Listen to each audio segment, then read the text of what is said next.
Laurent Wauquiez devrait bientôt dévoiler la composition de son shadow cabinet, sorte de contre-gouvernement.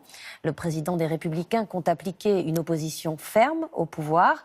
Il a fait de la région Auvergne-Rhône-Alpes qu'il préside un laboratoire avec pour levier l'octroi de subventions. C'est l'enquête de l'Œil du 20h. Yannick Sanchez, Vivien Charrère et notre bureau de Lyon. Laurent Wauquiez, le nouveau patron des Républicains. Il dirige la région Auvergne-Rhône-Alpes, la deuxième plus riche de France. Elle distribue chaque année 1 milliard d'euros de subventions. Nous avons enquêté sur cette manne, épluché les comptes de la région. À qui ces subventions sont-elles distribuées? Certains seraient-ils privilégiés? Laurent Wauquiez a été maire du Puy-en-Velay pendant 8 ans. Depuis qu'il est à la tête de la région Auvergne-Rhône-Alpes, sa commune semble ne pas avoir été oubliée. J'ai souhaité vous adresser mes vœux pour ces fêtes de fin d'année depuis ma ville du Puy-en-Velay. Prenez les illuminations du Puy-en-Velay. En 2017, la région les finance pour près de 600 000 euros. La rénovation du clocher de l'église, 414 000 euros de subvention. Mais aussi le stade de la ville, 2 400 000 euros de la région sur 4 ans. Sans parler de la réhabilitation du musée local et des aides pour les festivals. Pour ce conseiller municipal d'opposition, le Puy-en-Velay n'hésite pas à multiplier les demandes auprès de la région. Maintenant, nous n'avons plus qu'à tendre les mains pour recueillir les millions qui viennent de la région. Ah oui, à ce point? Oui, évidemment, 4 millions d'euros. Quelle ville de la région Rhône-Alpes-Auvergne peut prétendre 4 millions d'euros sur un seul conseil municipal? Pour le savoir, nous avons comptabilisé toutes les aides régionales votées en 2017 pour le Puy, pour Aurillac et pour Moulins, 3 communes de taille et d'importance équivalente. Selon nos calculs, en 2017, 35 661 000 euros de subventions ont été votés pour la ville du Puy-en-Velay. C'est 2 fois moins pour Aurillac et 4 fois moins pour Moulins. Nous avons contacté la région.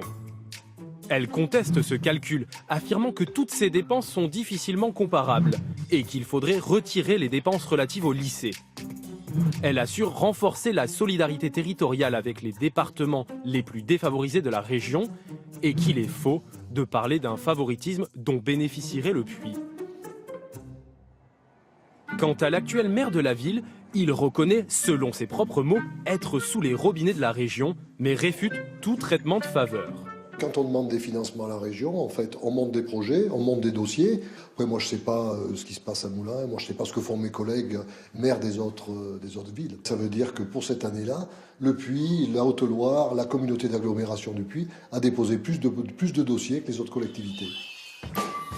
À l'échelle de la grande région Auvergne-Rhône-Alpes, concernant les subventions, Laurent Wauquiez a fait des choix politiques très clairs.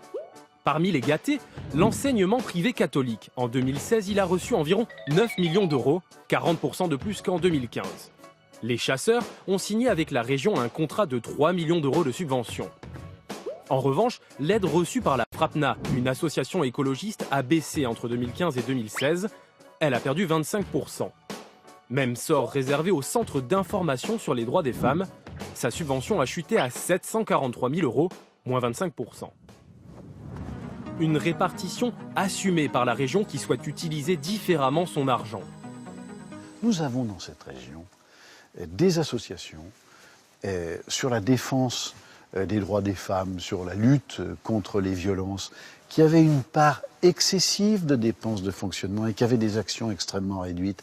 Qu'est-ce que nous leur avons dit de manière très concrète? Réorientez votre budget, réorientez vos actions. Des choix politiques assumés. Des subventions votées par le conseil régional. Mais en amont, un nouveau système a été créé. Des élus ont été désignés référents territoriaux par Laurent Wauquiez. Sur l'aménagement du territoire, ce sont eux qui valident ou non les demandes de subventions. Dans l'opposition, on s'inquiète de ce système. Avant, il y avait des jurys, des comités d'avis qui regroupaient tous les groupes, y compris de l'opposition. Aujourd'hui, c'est une poignée d'élus de la garde rapprochée de Laurent Wauquiez qui prend la décision. La région, au contraire, vante l'efficacité de ce nouveau système, selon elle plus économe et direct.